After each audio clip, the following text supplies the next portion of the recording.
Hey everyone, it's Tim from Linessa Farms, Specialty and Heirloom Livestock. Thanks for joining us again today. I hope everyone is doing well.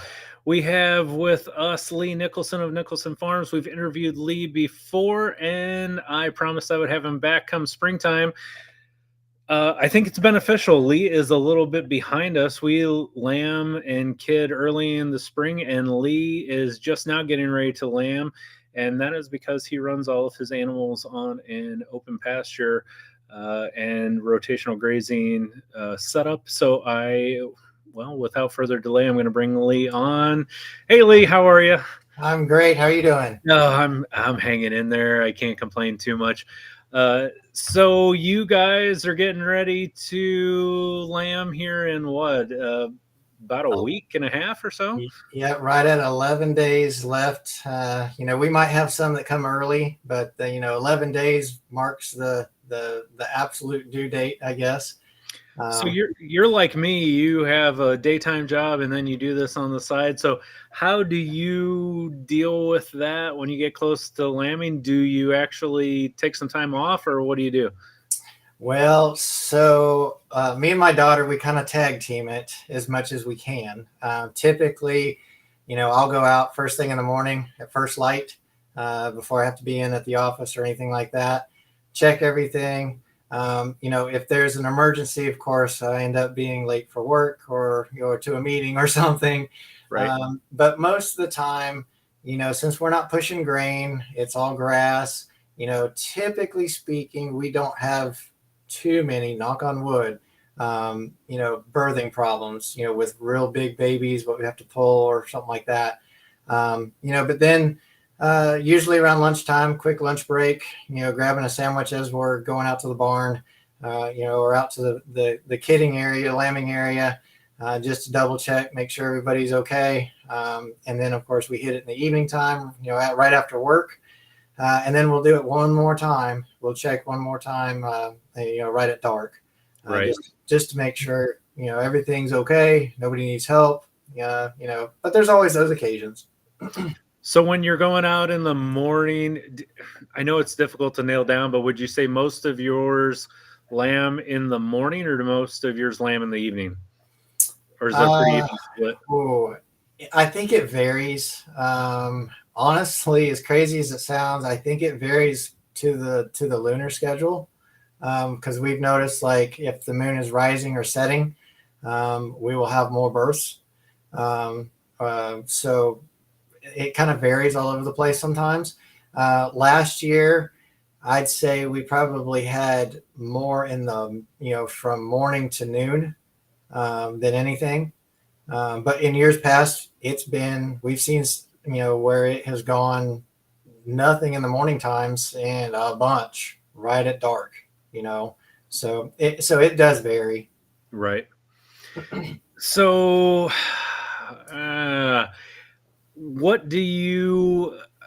Well, I guess let me back up. How long have you been doing this, where you've been birthing and having your lambs out on open pasture? Because they just deliver right out on pasture, right? Right. Yep. Yeah. They're right out on pasture. They're not in a pen. A lot of people use like the close up fields, and then once they lamb, they'll bring them into a lambing pen and hold them into a jug or something. We don't do any of that. We've probably been doing this and kind of learned the hard way to try to stay in sync with nature as much as we can. I'd say we tried to stay consistent for the last, I don't know, maybe 6-7 years, something like that. We've had small rumen for a long time, about, close to 16 years. And, we've pretty much seemed to lamb our kid in every single month. And we've been through the disasters. We've been through some good years, and the best ones seem to be, right there, the 1st of May. Right. And you guys experience all 4 seasons where you're in southern Indiana, so you get everything from snow to freezing rain, and then you get the super hot temperatures during the summer and kind of everything in between, correct? Yep. And then throw in the hail for springtime. That's that's been a concern. We've had some hailstorms before, and our particular paddocks that are lambing paddocks, there are no trees. So it can be a little rough on them from a weather perspective. It's rolling hills, so they have protection from the wind. But I always get real nervous if it looks like hail or something like that. Right. How many ewes are you guys running right now? So our total numbers are real close to right at 200 head, and we will lamb out between 160 and 165. So you're going to go from 200 to a much larger number in a very short amount of time. Yes, yes. And it's, I'd be lying if I didn't say I was nervous. This time of year, it's like with any farmer, any crop that's coming. You spend quite a long time, and attention raising the animals and hoping that they produce and are good mothers, and there aren't any lambing issues, birthing problems, and things like that. So. Right. Now, do you try to cull pretty hard when it comes to, getting rid of moms that aren't working well for you? And what does that look like for you? Are you looking at paper on that? How are you tracking that, or how are you deciding on who you get rid of? So right out of the gate, so during lambing season, we'll have a notepad with us, and I don't necessarily keep up with, you know, you know, which tagged mom has how many lambs. I don't go that specific. However, the anomalies where if she rejects a lamb, I write her number down. If she Mhm. rejects anything, she gets a strike basically.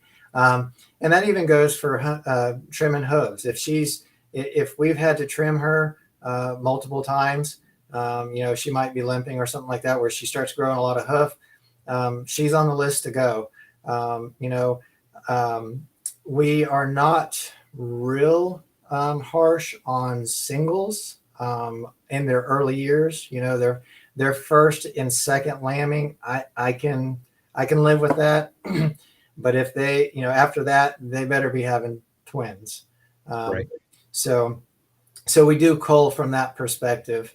And sometimes they get mastitis along the way. So that's another factor. If we notice that, hey, one of her bags is messed up, we write her number down. She's automatically on the list. So yeah, we do cull pretty hard. We right now we've been culling at least probably 20%. And then any lambs that we keep, as far as replacement, they got to be in the top 10%. They've got to have good structure.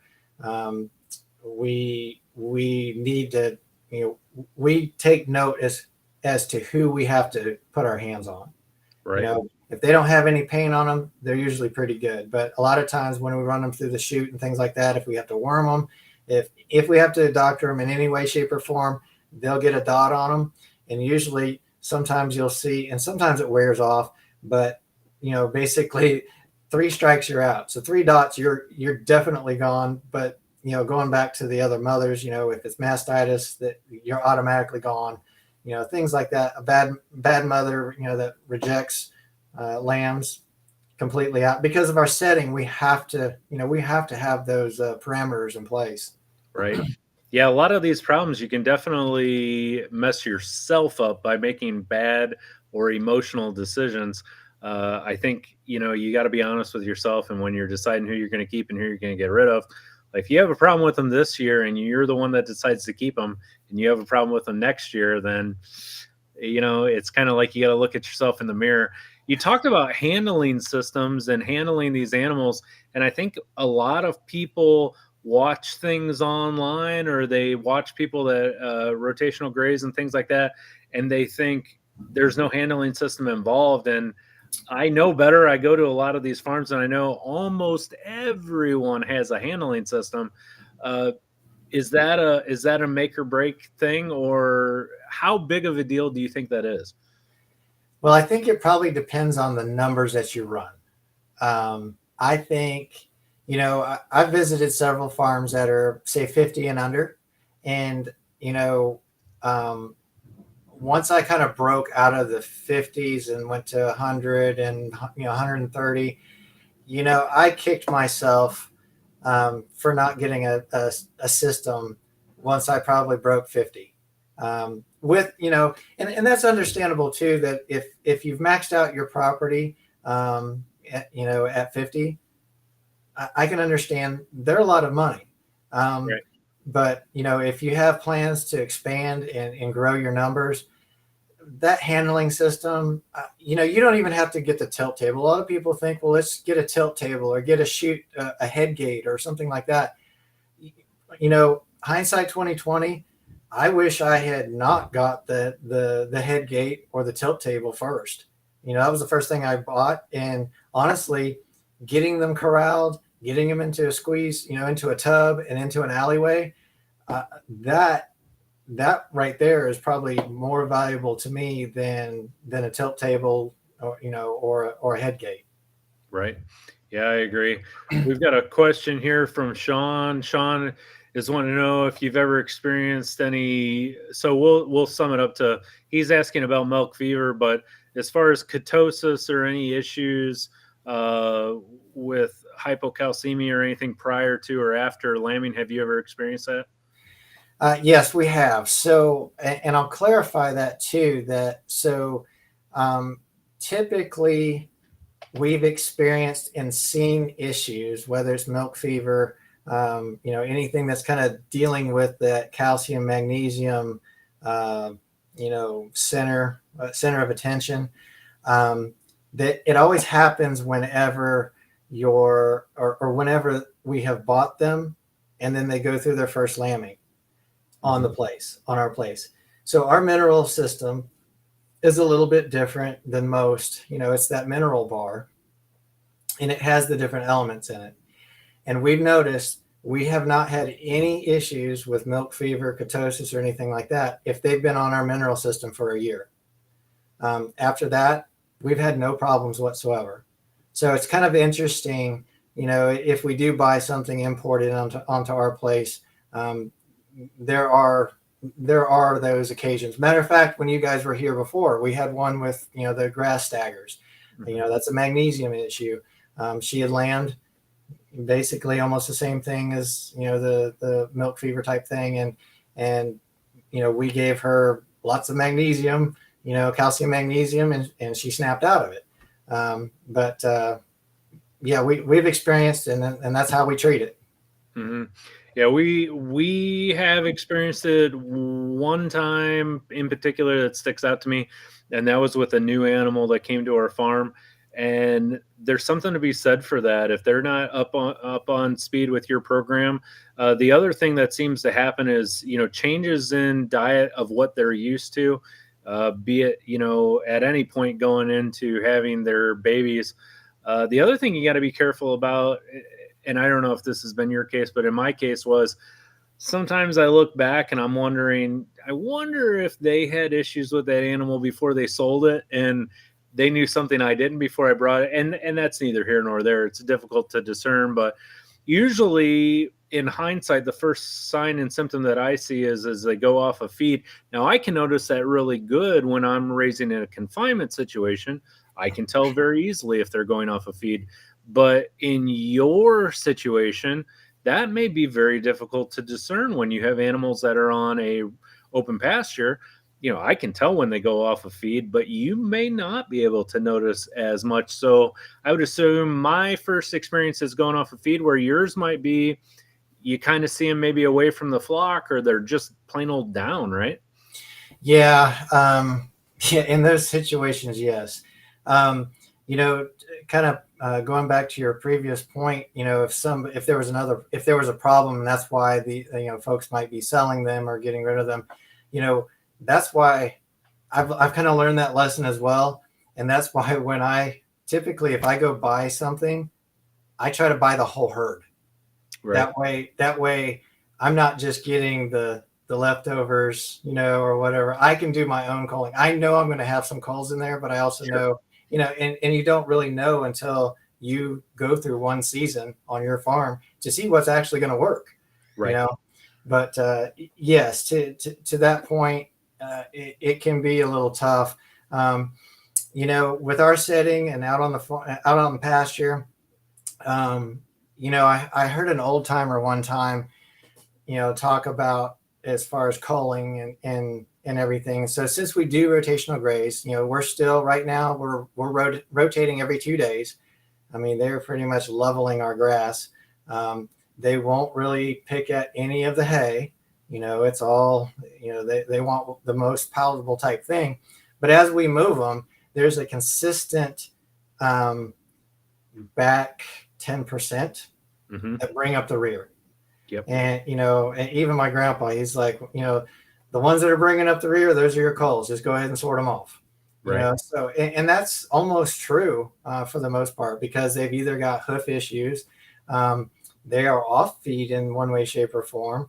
They may be wormy or something like that. They are just not up to par. And honestly, that's where that rotational grazing is a good indicator as to the health of the herd. The top third, the middle third, and the tail end, as far as looking at culls and things like that. We've actually, I haven't perfected it yet, but so whenever we bring them in to work, if we bring them into the barn to check or run them through, in the past, what I've tried to do is get it set up where it's actually kind of a long, as you're leading them into the barn, usually there's a long line. The further you bring them, the longer the line. Right. Well, if that's the case, run almost all of them through, and then at the very last, shut off the last 10%, and then go mark them. We've done that before, so it can be tough. And what breeds are you specifically running now? Where did you start, and where are you at now, and why? So we started with Katahdins. So Lauren, my daughter, she did a school paper on it, and really got into the nuts and bolts and the breeding program of how they developed the Katahdins, where they came from, and working with the goats, with the Kiko goats and stuff. It was kind of like in parallel with the sheep as far as what we were looking for. So the ones that she bought, I liked. So I went ahead and it's like, well, this is a pretty good thing. We'll keep on going with it. We have noticed, not all Katahdins are created equal. No. And, No. And it's kind of like goats too, where the really hardy ones kind of go back to that feral, that small, compact type animal. Right. And that kind of tends to be that way too with the sheep. However, to hit those markets, to hit a marketable animal, you need kind of a chunky block, as a presentation to sell. So, we stuck with the Katahdin breed, and we've added some rams that we thought could add more, hip, more loin, kind of a longer loin. As best we could. And we've actually have some Katahdin Dorper crosses in the group now. We have noticed that some of those Dorpers they're not as hardy, and it's very apparent. But there's a couple of them out there that are, I would say maybe 2/3 are in actually pretty good shape, and they're keeping in stride with some of our Katahdins. So we're hoping that maybe we can have a pretty nice cross with our ram and maybe one of the Dorper cross Katahdins, as a potential, herd sire later on. And we've also been talking with some of the other folks too. There's another guy that's become a pretty good friend, who's local, and he deals with some of the forage testing. I think there's one. I think this the one that they deal with is out of Virginia or West Virginia, and it's forage only, which I think they're the only ones that actually do the test, which I was pretty impressed with, because like Maryland and some of these others, they're adding grain. They're looking for grain efficiencies, when in fact we all know grain's going.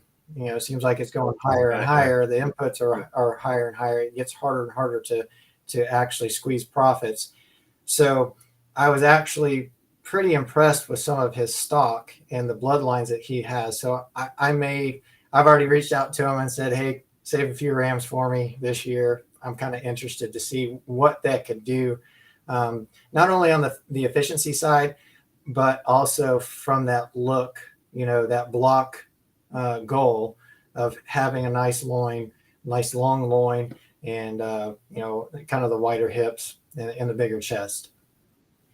Yeah, somebody asked me recently about the stock that we bring into our farm, and the farther we get along in the process, probably the less and less we bring in. But I didn't realize it until I started talking with people in groups, and people seem to be under this impression that if we bring in 100 animals, that 90% of them would be pretty good, and we would end up getting rid of maybe 10% of them.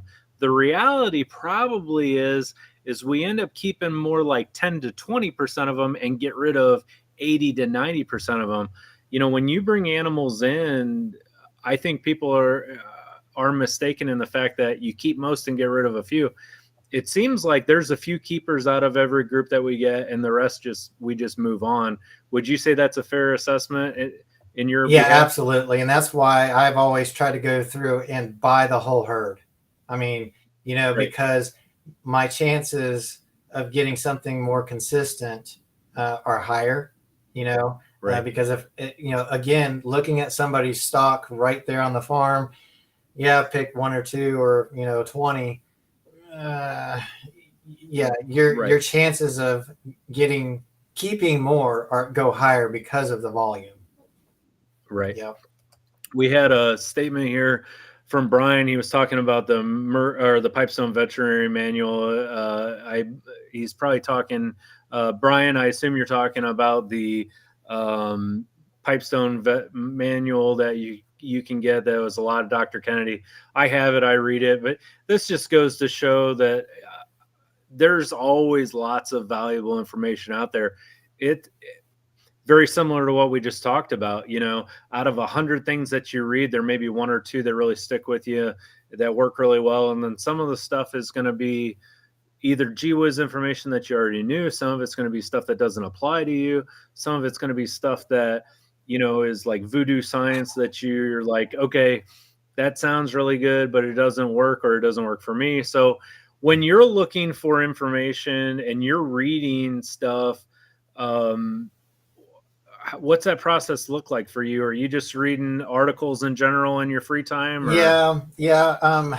So when I was in the goat world, goats they're a bigger challenge. Matter of fact, yeah, Mr. Kendall Barnes there.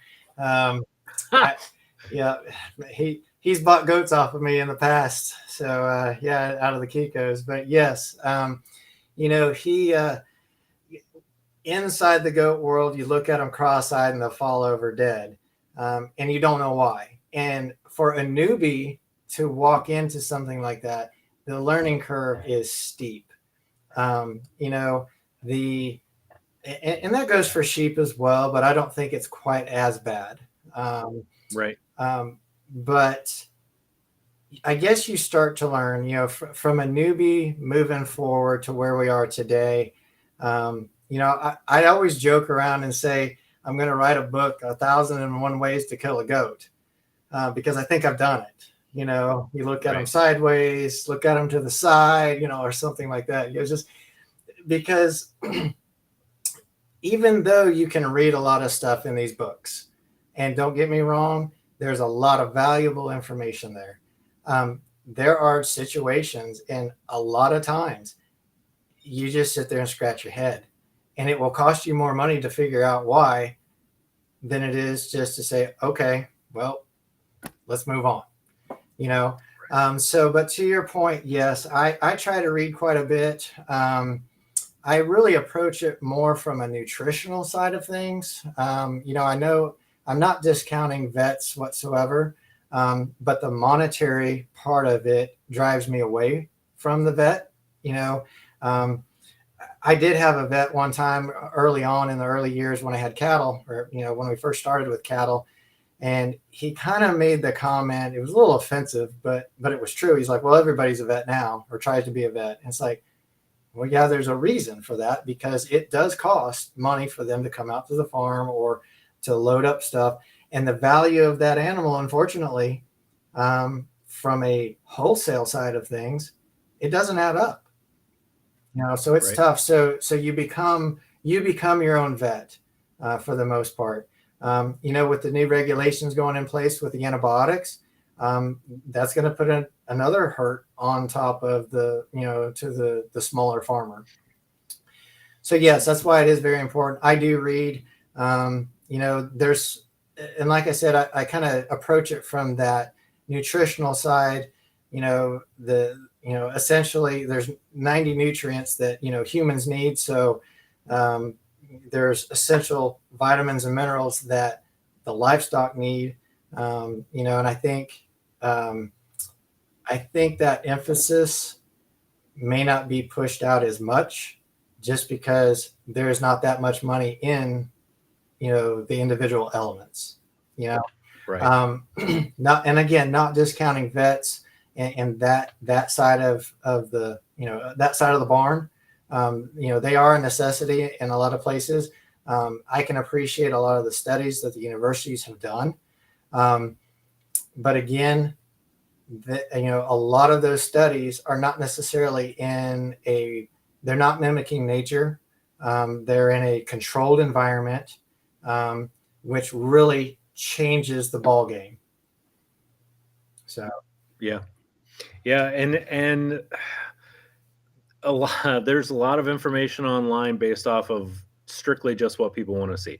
So when it comes to YouTube and things like that, I have searches that are available to me, and they just tell me straight up, they're like, if you want to get views, this is what you need to talk about. and there's a lot of stuff that's left out there. The reality is, 2 points I wanted to make. The first one is we raise sheep and goats together. I can tell you that 80% of the problems that I deal with on an annual basis are with my goats, and 20% are with my sheep. Why that is, I can't tell you. I have an assumption that that's because of the climate differences that a lot of these meat goats are coming from. They're not as adapted to our climate and to our parasites. A lot of the goats have a lot of blood in them that comes from South Africa and places like that. And it is what it is. I learned how to deal with it. You cull your flock and eventually you work yourself out of it. But it's difficult. And then, when it comes to the information, again, a lot of it is, it can be difficult. Some people online feel the need to give a response no matter what they're asked, and they will give a response, whether they know the answer or they don't. And so you just kind of have to wade through information and figure out if it works for you or not. But I think it's very important that we answer Kendall's question. Lee, do you miss raising goats? On occasion, yes. Why is that? Not the standard, though. I don't miss the fact that they love to get out. Matter of fact, Right. The goat, when you came over and you saw our unicorn goat, Yes, Voldemort or whatever his name is. Yes, yeah. He was out this morning. And for some reason, he got himself back in. We just, it's like, okay, whatever you want to do, buddy. So the goats like to be anywhere other than where they are. Yes, that's what I've determined about goats. That is. Other than that, that's probably the one thing I cannot stand with goats. And we kind of laughed too, as far as some of the sheep getting out. I went out and got some electric shears and said, screw this, I'm going to shear your back down so you get hit with the electric fence from now on. So right. It seemed to work some on a few. The others are willing to take that hit. So yeah, they're going to have a paint dot on them. Right. So as far talk us through the mineral bar. So Rocky Ridge boar goats here, they're talking about, Do you worry about a consistent intake with them? Do they kind of get after it as they need to? Is there a way to train them to it? What does that look like? So, all right. So the mineral bar that I have is 20 elements. And certain elements are cut with salt at a certain ratio. So like your micronutrients, they'll have more salt in them versus say your calcium and magnesium and things like that. So throughout the year, whether it's through the life cycle of the sheep, depending upon the age, depending upon the gestation, whether they're dry, whether they're nursing, um, and what time of year it is based upon your vegetation. There's a lot of imbalances across the board. So with this logic, we typically, you'll get mineral out of the bag, and they're regulating all those nutrients and micronutrients based upon a salt intake. So this particular mineral bar, it is an absolute must. You must have just plain salt. So they have the option to, if they want and need just salt, that's what they get. But we've actually watched them go through and sniff different elements. That mineral bar will lift the edges up and let them come in, and they'll just sniff along, and then all of a sudden they'll stop and start licking. And I liken it. It's no different to like if you see cattle out and drinking from a pond or from a stream, they'll sniff that water to see what is the cleanest part of that. Well, they can smell where the clean water is. They can smell the bacteria in there.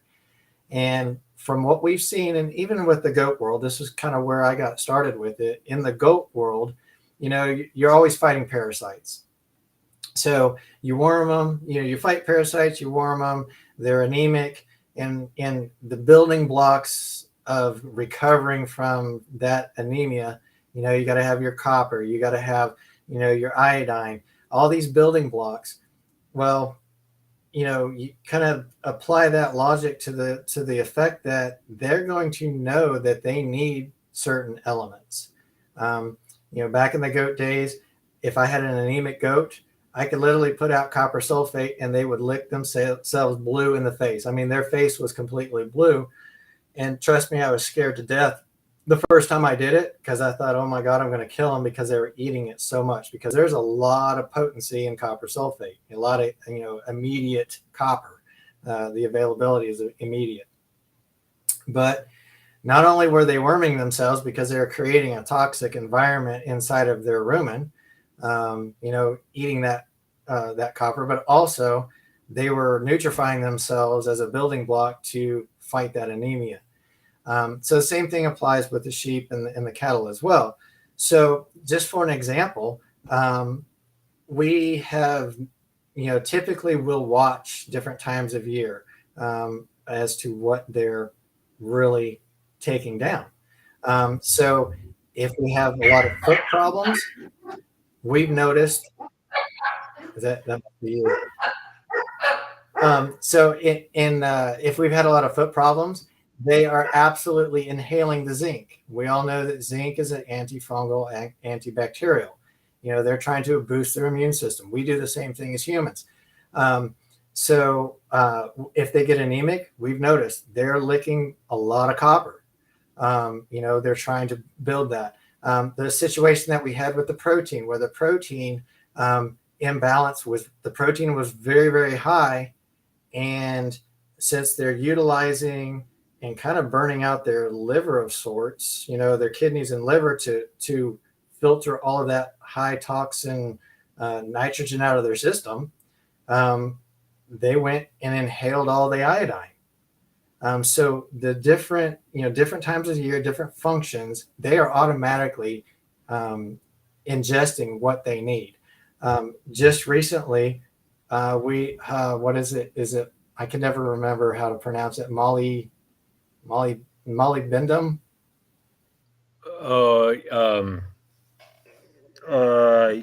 Yes, I'm drawing a blank too, but yes, We always call it Molly about. because that's the first, the first letters of the element. But out of the blue, and we've never had it, they inhale it. I mean, within 30 days, the whole box was empty. And I was like, whoa, how did that happen? And that is part of the assimilation of the calcium and magnesium, and growing bone and tissue. Well, here we are almost, in the very late stages of gestation. Kind of makes sense. Right. So they control themselves. Long story longer, they control themselves as to what they need based upon going through and sniffing each element. Right. We had a question on here. This was mainly referring to me. I think I had put a video out on people testing doing their own fecal samples. As far as doing your own fecal samples, there's lots of references online where you can identify. The main problem we have with people doing your own fecals is not difficult. Doing your own fecals and being able to identify what you're seeing can be difficult. There's a few universities out there that have good information on that. So the only thing that we've learned with doing our own fecals is some vets will do a simple float, other vets will centrifuge them down. I've had experience where I do a regular float and I don't see anything, and then I centrifuge it down, and then all of a sudden there's all kinds of stuff. So and that's another expensive one. Like I want to say my local vet, it's something crazy. It's like $30 or $40 an animal to do a float. So you can pay for your own equipment rather quickly. But then you're getting into that thing where you're like, if I have an animal that has worms and I'm constantly worming them, what do I really want to do here? And the answer to that is you probably just need to get rid of them. And so I put less and less emphasis on doing fecals than I used to. Now, if I had 1, 2, 3, 4 animals, that might be a different story. But the bottom line is if I see an animal, they're anemic and I need to worm them, and that happens more than once or twice, then they just need to leave. Because I have plenty of other animals that don't. So, and that's something that's very interesting to me when we get into our copper sulfate worming with a lot of people. They look at my copper sulfate worming program differently than I do. I look at it as simply a maintenance program. Some people will look at it as a curative program and they'll say, oh, well, this is great. I'll just copper sulfate worm them every month. And my answer is no. If you have an animal that you're having to worm every month, that animal needs to go away. Yes. That's because now, I mean, first of all, they're dumping worms everywhere that we don't want. Second of all, we surely don't want to breed them, because why would we want to introduce those genetics into the farm? So, again, I think it goes back to our previous conversation where we're talking about, cull. As far as your overall flock or herd health, that's probably the best thing that you can do. Brian here asked, he said, I've got sheep and I'm wanting to buy a beard of Boer goats, and now you've got me wondering if it's worth it or not. That's your problem, Lee. You started it. Talking about goats dying and just looking at them sideways. Goats are difficult, especially when you start getting into these heavy meat breeds. I think people have unrealistic expectations. I think people look online and they see club lambs and club goats and they think this is what I'm going to get. But then they try to bring them back to their farm and raise them on a more traditional, maybe rotational grazing atmosphere, something like that, and they just die on them. And so I think you and I have talked about this a lot in the past, which is I don't have a problem with you buying anything. I don't have a problem with you buying goats, sheep, emus, whatever it is you want to buy. But you need to go to a farm that raises those animals in the same manner in which you intend to raise them before you bring them back to your farm. What do you have to say about that? Yeah, I agree, strongly agree with that. Just, you can bring them even from, across the Mississippi. Those of us that are in Indiana, if you go to Missouri or, anywhere just on the other side of the Mississippi, to me, you're playing with fire, because that is not the same type of environment that you're going to have over here. We've got a little bit of harsher winter sometimes. The soil is quite a bit different. There's going to be higher protein in your grass. They're used to being out on the range. And the joke or the running idea that goats can live off of tin cans. Well, if they really can't. That they are they are a very high maintenance animal. That and I don't think it's the fact that they die so easy. Maybe spin the perspective a little bit that they're actually pretty hardy, but then all of a sudden they drop off a cliff. And once they drop off a cliff, as far as a newbie, it can be very difficult in that learning curve to pick up on the indicators of that animal starting to deteriorate. I've had goats to where they looked pretty decent, but you pull back the eyelids and you do a FAMANCHA score and it's gray, and you're like, oh no, and then you slowly start to learn that, okay, well, I'm looking at the hair coat and it's frayed just a little bit, and now, so I learned a little bit from that. Now I've noticed that, okay, so this darker colored goat, on its hindquarters has a little bit of rust color. You start picking up on a lot of this stuff, a lot of indicators ahead of time, so you can get in front of the curve and treat, or adjust your program. With goats and with sheep, my philosophy is if you can control the parasites, the animal will flourish for the most part, and that's a big task, and that's what kind of led me into the pasture rotation is if you can rotate them off of that contaminated grass and give them a 45-day break at least, you start breaking the life cycle of those worms.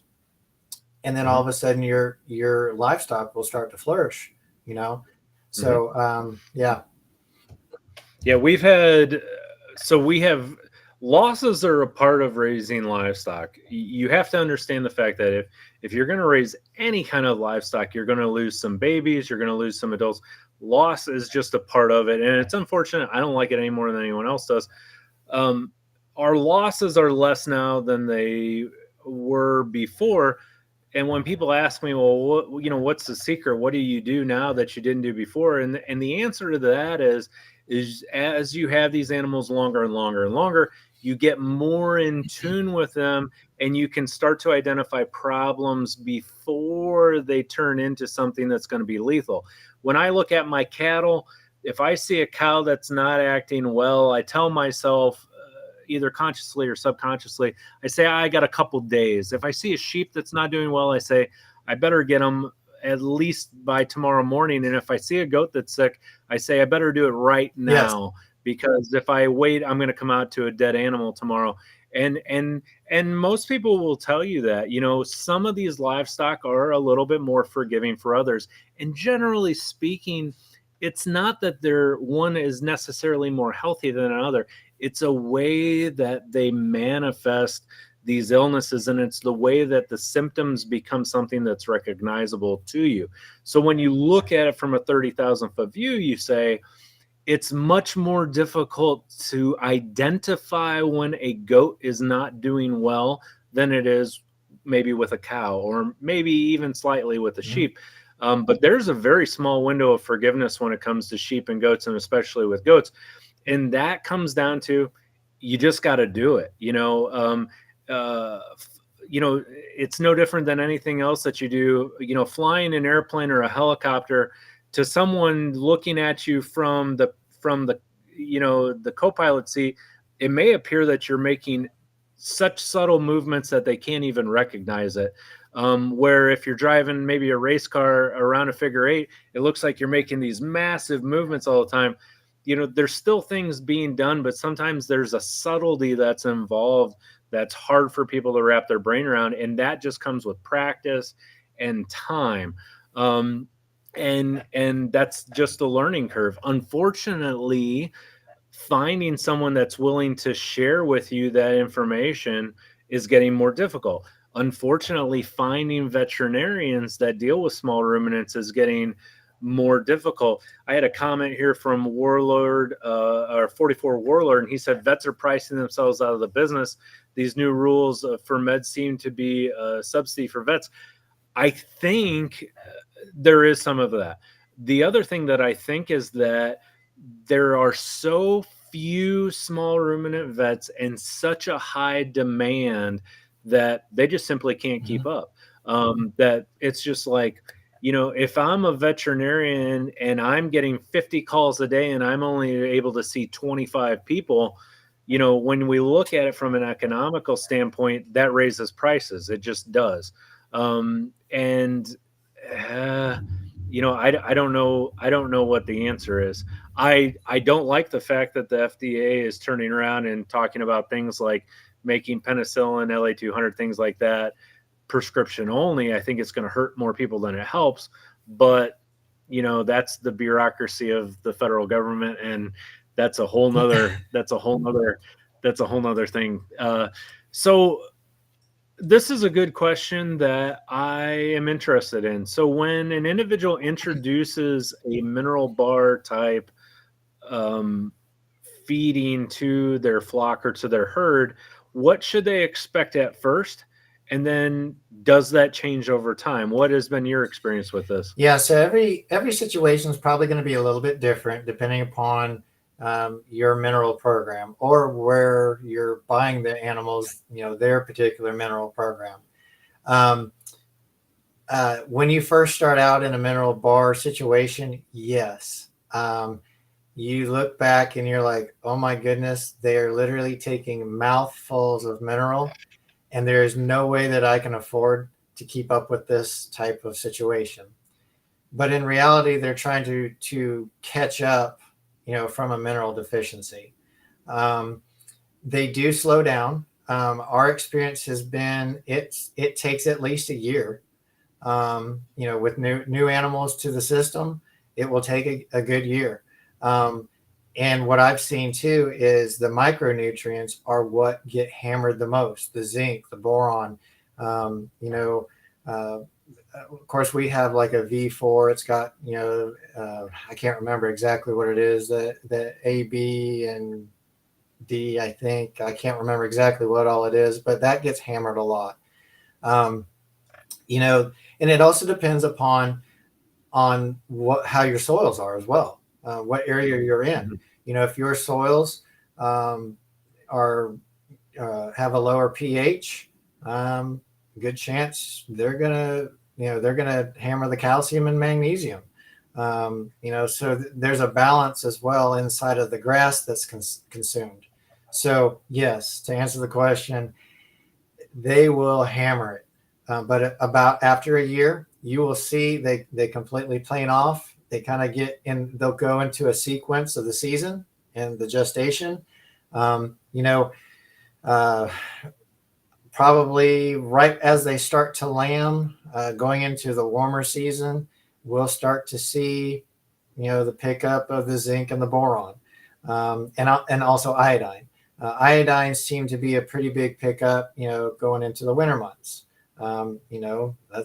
That's affecting the thyroid and the thymus and controlling the immune system and things like that. So, um, yeah, you'll definitely see them playing out. And we don't have to fill it near as much. But so I hope I bought enough for the year, and I think I'll be at around $1,500 for the year. That's 200 head plus my lambs. We'll see. In years past, I've spent up to 2,000, just in the mineral alone. But to me, that's a lot. I'd rather spend that money up front for the nutrient, than have to chase the disease or the symptoms, you know. Right, So yeah, that's been our experience. right. So Kendall says, I'm interested in hearing about copper sulfate worming. So we've got kind of a group of questions here, and I can see we have him asking about copper sulfate worming. We have our friends Kindig, which are always watching my live stream, which I greatly appreciate. They're asking about bioworma, and so we always get asked these questions about worming. And so two things that I think I want to say. The first one is there is no magic bullet for worming. It doesn't exist. It is a dance. It is a dance between proper nutrition, your genetics of your livestock, and then management, as far as how well are you keeping up on, are you letting them go to hell in a handbasket before you start to treat them? Are you catching things early? Culling, and then of course, are you picking the right drugs to give at the right time? And when I say drugs, I'm talking about either our organic things or our inorganic things. So we have this wide range of spectrum between pre-treating with things like biowerma, and then we get into copper sulfate, and then we get into garlic and things like that, and then we get down to the other end where we're oral drenching them with straight chemicals. And there is no magic bullet. It is a dance that you have to play. I don't play either side of the fence. If I thought that I could just use biowerma and it would work, I would do it, and I wouldn't think twice about it. And we know people that have used it, and it helps. We know people that feed garlic, and it helps. And we know people that give copper sulfate, and it helps. But no, I have not found one thing that is a magic bullet that will stop the problem. I think at the end of the day, the number one thing is getting the right animals on your farm and the wrong animals off of your farm. From there, it's a dance and a mix of multiple different things to put together to get them where they need to be, to where they can help fight that parasite exposure. And you just go from there. And we're not even talking about the rotational grazing aspect and the steps you can take when it comes to rotational grazing to avoid them getting the worm load in the first place, right? Yeah, exactly. From our perspective with the rotational grazing, it's a tool. Running the cattle on your pasture, it's a tool to take those barber pole worms, those eggs, off of the pasture. To your point with the chemical versus the natural, quote unquote natural means, yes, right. We do use Levosol, but it's not like it's a tool. We also use copper, so right. Again, it's across the board. A lot of it, like you said, is genetic. It also kind of going back to that overall health of those animals. I've been in situations where I was accused of just having bad stock, and I was like, well, give me your best goat. I can kill that one too. And matter of fact, it came, this bloodline came from your stock, so it's just a matter. A lot of times too, it can be the luck of the draw. If you have a wormy animal in your herd and they have dropped a significant amount of worm load, and your good, healthy animal goes over there and eats a blade of grass, right where those eggs are, that one female is dropping 10,000 eggs a day. Right. At one bite, that's a lot of eggs. How are they going to handle that? I think, and I'm getting I'm getting more jaded on this, and I don't want to be, but I also want to be transparent. I am getting a little irritated with the natural, non-natural people out there. And I say it for this reason. There's somebody contacted me a while ago, and they're like, I use so-and-so's all natural worming solution. And I'm like, okay, I've never heard of this. I'm going to look it up. Well, I look it up. The main ingredient that's worming these animals is lye, Lye. It's the stuff that you would not allow your child to clean a bathtub with, because it would literally burn his skin off. And people are like, oh, it's all natural. And I'm like, I would rather give ivermectin any day of the week. We've got ivermectin, which is like Nobel Prize winning, super safe, window of treatment, and then we've got live. And it's like, I understand that it's all natural, but at the same point, these people are not being honest with you. They are telling you, they're selling you a product, and they're disguising it as all natural, which you think means healthy. And there's all natural stuff out there that will kill you deader than a doornail right now. Arsenic, aspirin came from willow tree bark. It will kill. Go out and peel a pound of willow tree bark and eat it, and you will die. There are, so you have to be cautious. And when you go into these things, you have to think, this person is trying to sell me something, and I still have to do my due diligence. So it gets it gets to me sometimes, because people say, oh, no, I don't want to give my animal chemicals, because I care about their health. And they're coming. And the worst part that irritates me is the person is coming at this from a very, very good place. They care about their animals. They want to do what's healthiest for them, and I get that. And they're kind of being duped by some of these people that are saying, well, this is natural and this is not. And there is a fine line between that. And just because it's natural doesn't mean it's safe. And it sure doesn't mean that it's healthy. So I kind of went on a rant there for a second, but completely understand. Do you understand where I'm coming from? Absolutely. Yeah. And so we talk about vets. We had an individual here that said, the cost of vet school is getting ridiculous. The cost of college in the United States is getting ridiculous. We're dealing with the same thing in people healthcare. You have an individual that says, I'm going to pay $125,000 to go to nursing school for 4 years. And then they're going to get out and they're going to make $50,000 a year. Well, your kid would have been better off going to trade school and being a plumber. If you're just going after the money. And so I think you're right. We're seeing a shortage of some of these specialized trades, and it's because of the economic factors that are involved. And I think if things continue to go the way that they're going, we're going to see a diminishing number of individuals that are getting into livestock, because as you and I were talking about prior to coming on tonight, prices are going up for everything I'm dealing with. My hay prices are going up. My gas prices are going up. My grain prices are going up. My veterinary prices are going up. And my animal prices at the sale barn are not going up.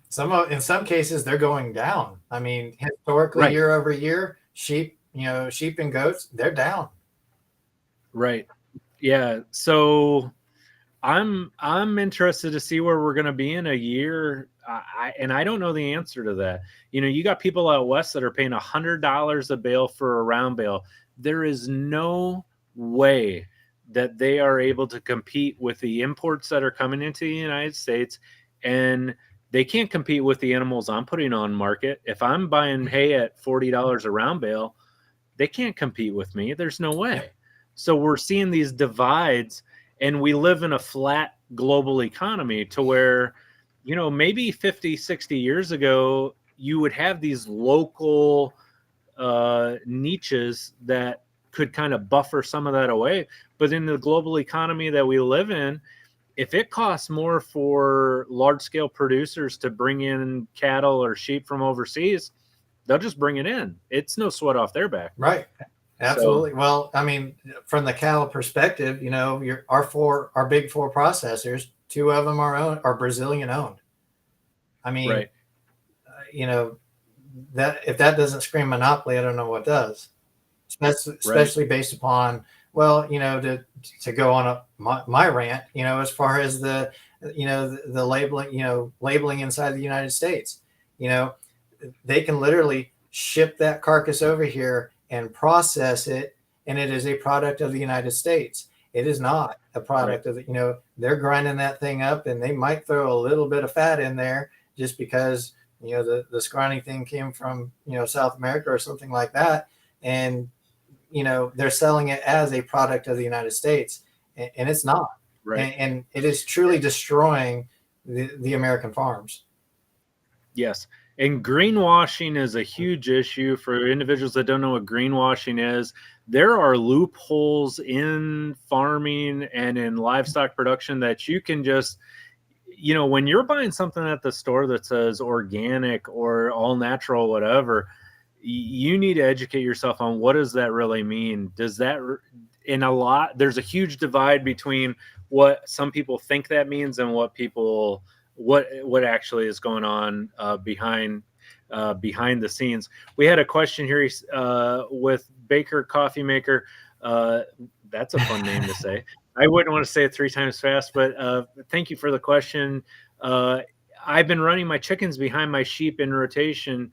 Does 45-day rest start once a species is switched, or no animal on the ground? Now you're running cattle behind your sheep, right? Right. And so talk to us a little bit about the life cycle without getting too much in the deep weeds. Talk to us a little bit about the life cycle of these worms and what does it take to break that cycle? So the focal point is the barber pole worm for the small ruminant. Of course, you've got roundworms and things like that both cattle and small ruminant share. Depending upon the time of year, sometimes of year, like during the winter months when we're feeding hay, the cattle follow the sheep. And then after lambing, the cattle will, the sheep will follow the cattle. So regardless, you're still introducing the two different types of ruminant onto your pasture. The thought process and the logic and the tactic is that in peak worm season, nice tropical, afternoon storms with nice warm temperatures, she's going to produce 10,000 worms a day. And within 6 days, they will mature to an L3 stage. There's different stages of the life cycle of this worm. So at an L3, they start to crawl up the blades of grass. They follow the dew line coming up. And then, of course, your ruminant animal ingests them, and then they finish their growth, and then they start that life cycle. They'll attach themselves inside the intestinal lining and start breeding from there. So this life cycle, you want to try to break these life cycles to try to control the worms. So from a timeline, from a day perspective, 45 to 60 days, a lot of folks will try to say, the more time, the better. But a lot of times, you can only do so much based upon the efficiencies and the margins that you're trying to pull off your property, how big your property is, how many paddocks you have, and how many animals that you have. So, if you can leave a paddock for at least 30 days, if not 45 days, species free. And that's pretty much the key for the small ruminant animal. If you can leave, once that small ruminant animal leaves, you're looking at, if you could hit 45 days, that seems to work pretty well for us. Our property is rolling hills. We've got a creek that, doesn't go dry unless we get a severe drought. We've got a lot of water flowing in to our place. And so we really have to watch the worm population. We have to watch our rotational grazing, and those cattle come in and they will pick up those L3s, those barber pole worms inside those paddocks, and they actually kill those barber pole worms inside their rumen. Whereas, of course, the small ruminant animals, they can't kill them. That's where they thrive. That's what they're going after. And then something happens, if especially like after lambing, their immune system is affected. The hormone levels are kind of waffle around. Those worms are smart enough. They know, and they will come out of hibernation, and they'll just, attack that animal and just bring it down at its, to its weakest point. And they are just literally a predator animal taking advantage of the fact that, they're trying to do what they do, and then their immune system just wipes them out. Yeah, absolutely. Those worms have become adapted to where when that ewe or that doe drops her kids or lambs, those worms they go Yeah. crazy. We look at our good friend Rick Adams. Rick and others that I know, they're at the point now that they have found the best way to deal with their animals is they're actually worming. Part of their lambing protocol is now to worm the ewe in the lambing jug.